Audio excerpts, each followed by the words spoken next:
Udah gimana teman-teman? Sudah masuk belum recordnya? Udah kan ya? Udah di sini udah tulisan record ya teman-teman. Oke, udah. Karena recordnya udah bisa dimulai, jadi kita mulai presentasinya mulai sekarang. Baik, bismillahirrahmanirrahim. Assalamualaikum warahmatullahi wabarakatuh. Sebelumnya perkenalkan, nama saya Dewa Sabila. Di sini saya sebagai moderator serta anggota kelompok dari kelompok 3 membahas tentang adaptasi dalam olahraga sesuai dengan tugas yang diberikan oleh Ibu dosen kita, Ibu Hartati. Pada kesempatan kali ini, kami akan mendiskusikan serta mempresentasikan hasil kerja kelompok kami mengenai adaptasi dalam olahraga.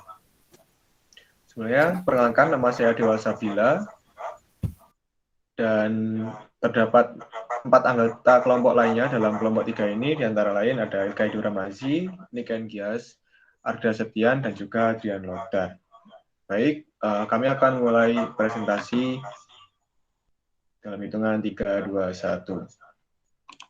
Nah, membahas tentang adaptasi. Sebelum kita membahas lebih dalam mengenai materi kita hari ini, kita akan mencoba memahami dulu makna dari adaptasi. Ini tertulis menurut Sukanto pada tahun 2007, adaptasi adalah proses penyesuaian dari individu, kelompok, maupun unit sosial terhadap norma-norma, proses perubahan ataupun kondisi yang diciptakan. Sedangkan dalam olahraga sendiri dapat dikatakan yaitu perubahan akibat dari suatu periode latihan. Di sini saya ingin mengilustrasikan dari penjabaran mengenai adaptasi yang sudah saya sampaikan sebelumnya melalui 2 buah gambar. Nah, pada 2 gambar ini tentunya terdapat perbedaan yang signifikan, di mana pada gambar bagian kiri merupakan gambar dari aktivitas seseorang yang melakukan proses latihan, sedangkan yang sebelah kanan merupakan ilustrasi dari hasil dari proses latihannya. Dapat kita maknai bahwasanya sesuai dengan penjelasan sebelumnya, adaptasi merupakan hasil dari proses latihan. Jadi, ketika seseorang melakukan aktivitas olahraga ataupun yang lainnya, seseorang akan menyesuaikan dirinya hingga menemukan dan menuju hasil yang diharapkan, seperti yang diilustrasikan pada gambar di sebelah kanan. Berikutnya, dapat kita analisis pula bahwasanya terdapat perubahan fisiologis, baik dari hormon yang ada dalam tubuh dan juga organ tubuh, yang mana definisinya akan dijelaskan oleh rekan saya, Arda Septian Prayoga. Waktu saya persilakan.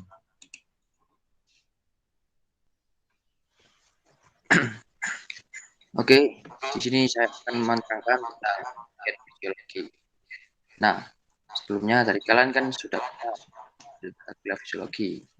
Nah, di sini menurut Sherwood, fisiologi adalah ilmu yang membuat tiap jaringan tubuh atau bagian dari organ tubuh tersebut. Untuk fisiologi ini lebih mengarah ke bagian tubuh ya. Untuk slide selanjutnya. Nah, untuk olahraga. Tentunya olahraga ini tidak asing bagi kita.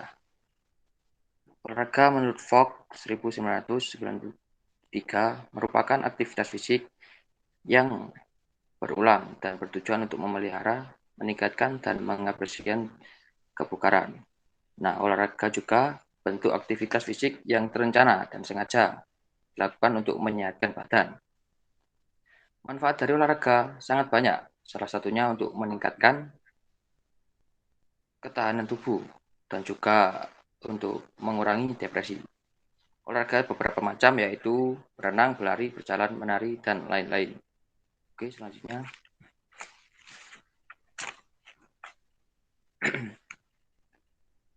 Nah, untuk adaptasi dalam olahraga terbagi menjadi 2, yaitu nomor 1 adaptasi aerobik. Apa sih adaptasi aerobik ini? Adaptasi aerobik adalah latihan jenis ketahanan yang meningkatkan detak jantung dan laju pernapasan seseorang dalam jangka waktu yang relatif lama. Untuk manfaatnya, meningkatkan kesehatan tubuh, berat badan, dan menurunkan kolesterol, dan juga menurunkan tekanan darah tinggi. Itu yang kedua adalah adaptasi anaerobik. Adaptasi anaerobik adalah latihan yang melibatkan aktivitas intens dalam waktu yang sangat singkat. Manfaatnya adalah tidak mudah lelah dan untuk meningkatkan daya tahan tubuh. Selanjutnya, sudah. Untuk perubahan yang terjadi pada sistem aerobik akan diterangkan oleh rekan saya yang bernama Ilkaido. Terima kasih. Oke, terima kasih Mas Arda.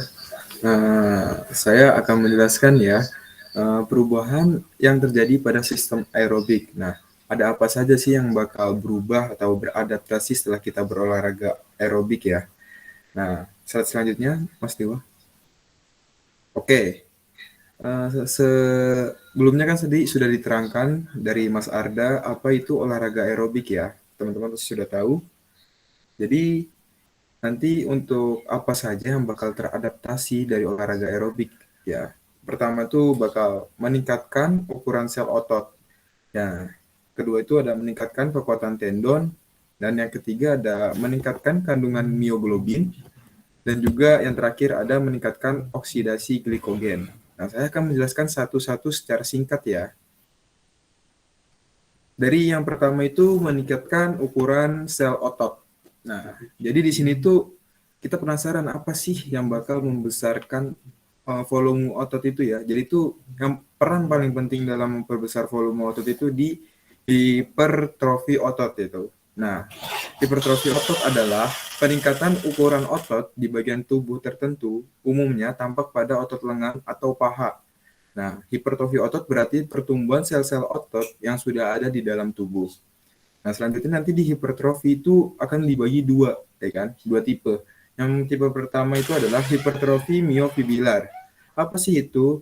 Nah, yaitu pertumbuhan komponen otot miofibri, bagian dari serat otot miosit, serta otot pembentukan otot rangka. Nah, miofibri ini berfungsi untuk membuat otot berkontraksi. Nah, saat kita olahraga tuh otot kita tuh berkontraksi dan juga akan menimbulkan hipertrofi miofibrilar. Selanjutnya yang tipe kedua tuh ada hipertrofi sarkoplasmatik, yaitu apa sih tandanya? Jumlah cairan sarkoplasma di dalam otot bertambah. Cairan ini adalah sumber energi yang mengelilingi miofibri di dalam otot. Cairan ini mengandung adenosin trifosfat, glikogen, kreatin fosfat, dan air. Selanjutnya, masuk yang kedua itu meningkatkan kekuatan tendon ya. Jadi, apa sih itu tendon? Tendon adalah struktur jaringan ikat yang padat yang berbentuk silinder. Nah, kadang kala pipi yang menghubungkan otot dengan tulang. Tendon meneruskan gerakan kontraksi otot pada tempatnya melekat. Nah, tendon merupakan jaringan ikat berwarna putih mengkilat dan fleksibel, melekat pada tulang sehingga dapat langsung menggerakkan sendi. Beberapa ahli mengungkapkan bahwa secara morfologis latihan fisik mempengaruhi perubahan yang nyata selama pertumbuhan organisme. Jumlah dari inti sel fibrolat dan berat dari tendon terus meningkat. Nah, perubahan secara biokimia juga dilaporkan bahwa latihan mempengaruhi peningkatan aktivitas enzim, mitogenetik, demikian juga sintesa kolagen pada tendon.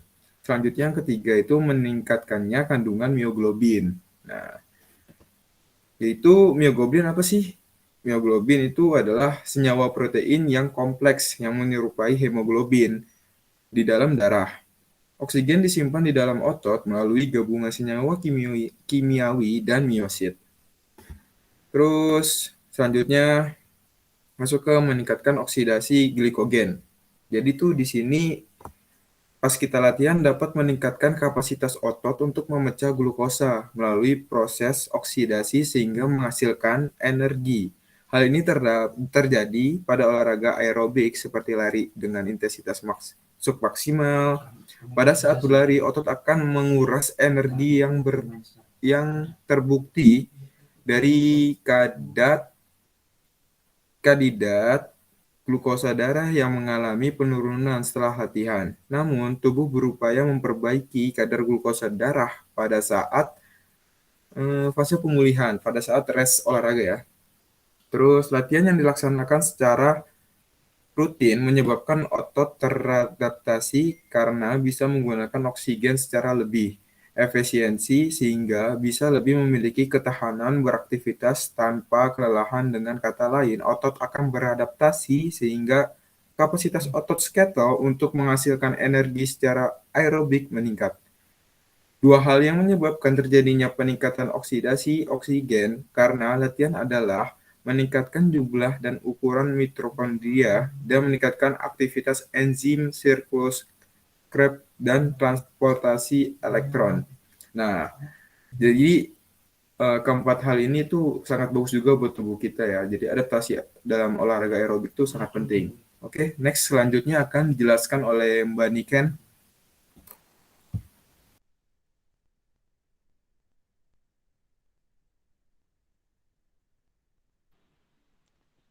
Oke, terima kasih Mas Ido. Selanjutnya akan saya jelaskan tentang perubahan apa saja yang terjadi pada sistem anaerobik. Jadi apa saja sih adaptasi yang terjadi?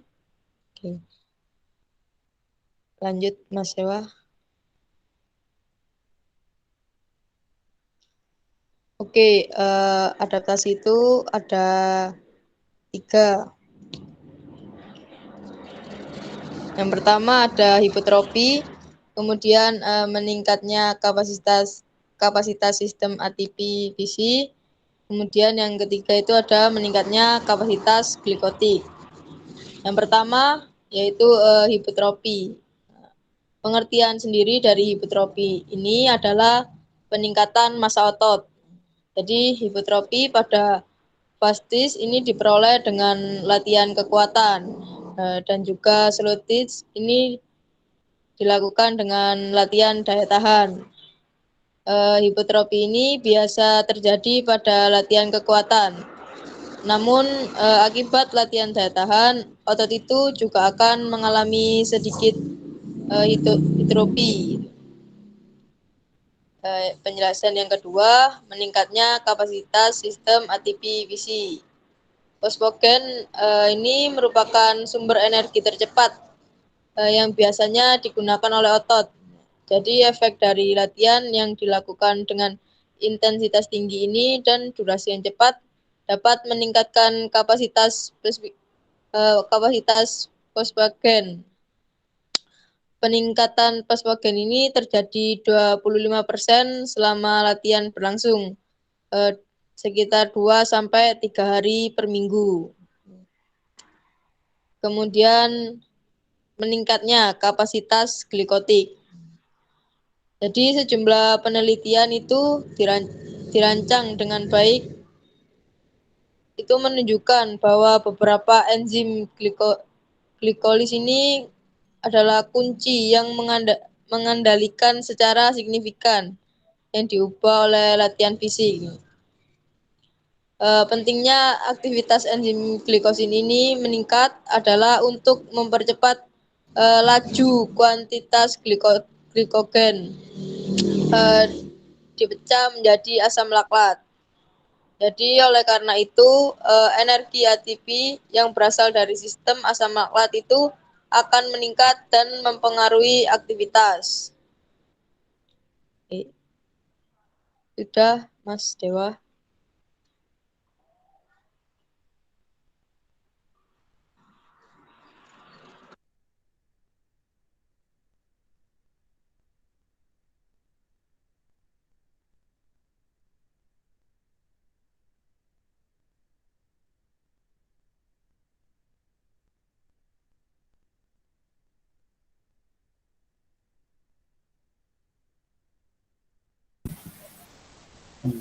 Gimana Mas Dewa ingin memberikan kesimpulan? Silakan.